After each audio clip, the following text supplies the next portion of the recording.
Hello Robocrafters and welcome to another episode of Robocraft Gaming Channel. While most of you might already know, FreeGam revamped the whole game. Although it's still possible to play in the classic mode, the new game mode is adding way more depth to Robocraft.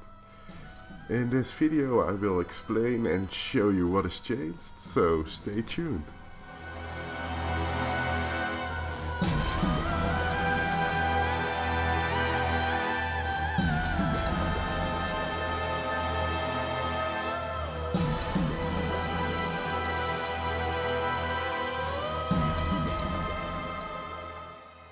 So you might have seen what I meant by revamping the standard game mode. I will go through the changes one by one. The plutonium reactor is the key of winning the game. Defend it when it's getting attacked is strongly advised. Because once it's destroyed, the game ends and your team will lose.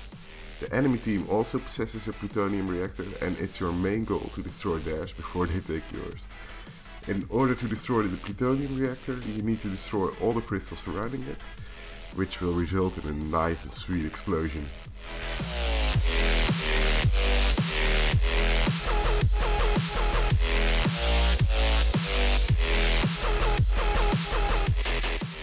As the title says, the new game mode has respawning, so instead of spectating the game when you get destroyed, you will respawn on the battleground.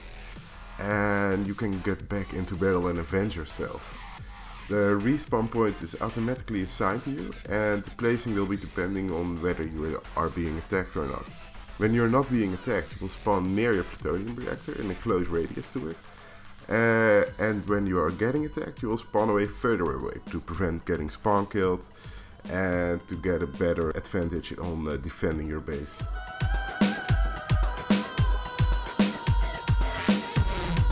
Overclocking is a great new feature FreeGam added to the new game mode. While normally your bot would be the same all match long, this new feature adds a leveling system to the matches itself. So you will start the match at overclock level 1 and by damaging and destroying the other bots you will earn clock cycles. Once you've earned enough clock cycles, which can be seen at the bar in the bottom left of the screen, you will level up, and leveling up means your bot gets buffed. Each part increases its stat independently, so wheels will move faster, guns will deal more damage, electric blades can withstand more damage. That goes on for each part. A full list of detailed improvements can be found on RobocraftGaming.com. This means that while you're playing well in the game, it will greatly empower your bot and carry your team to the victory. Another way to improve your overclock levels is by taking Infusion Towers. This I will explain in the next section, so hold on.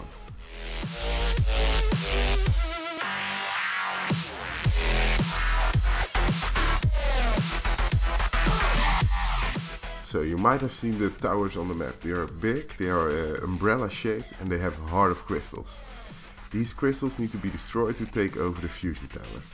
Each fusion tower gives you a buff, not only gives you a buff, but gives your whole team a buff. So the first tower you take will give you a defensive shield surrounding the whole plutonium reactor and a radius around it.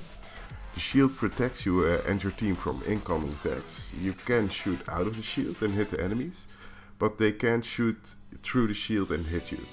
In order to destroy you, they need to get within the radius of the shield. And this is where the second function of the shield comes in. When you are in the shield, you are constantly getting healed. People will have a hard time to destroy you, and this makes it easier for you to defend the plutonium crystal. It also allows you to retreat when you're taking too much damage in battle and don't have a medic nearby. So making good use of this can really turn the tide in battle. The second tower you capture will give you a clock cycle booster.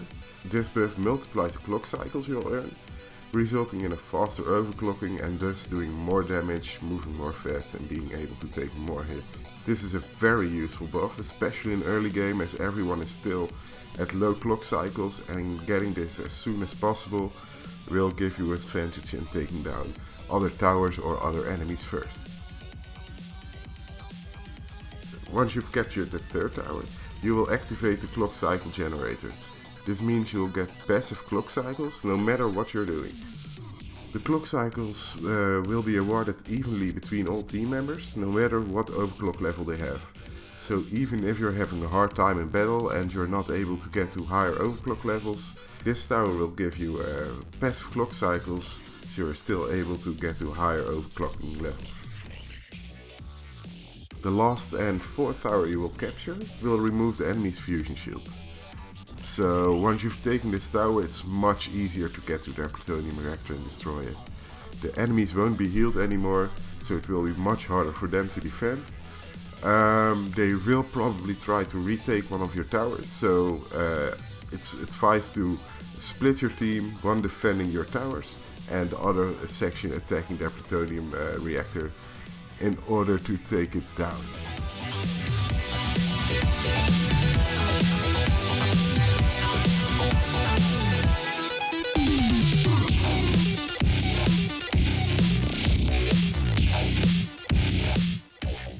Another part of the fusion towers are the proton activity escalator and the respawn escalator. The proton activity escalator ensures that matches won't be over within 5 minutes or take much longer than 20 minutes. Proton activity is an expensive word for the amount of damage your weapons deal to the crystals. This game mechanic is linked to the amount of towers you have captured and the duration in the match. So when you captured all towers, your weapons will deal more damage to the enemy crystals, and this amount of damage will also increase the longer the match takes. So knowing when to push is vital to winning in game, as in early game the proton activity boost the towers will give you won't be as big as later on in the game. So pushing between 10 and 50 minutes is much more efficient than trying to early push within 5 or 10 minutes.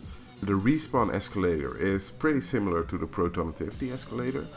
The mechanic shortens the respawn times of your team, and the boost will get bigger the longer the match is taken, and is again linked to the amount of towers you will get.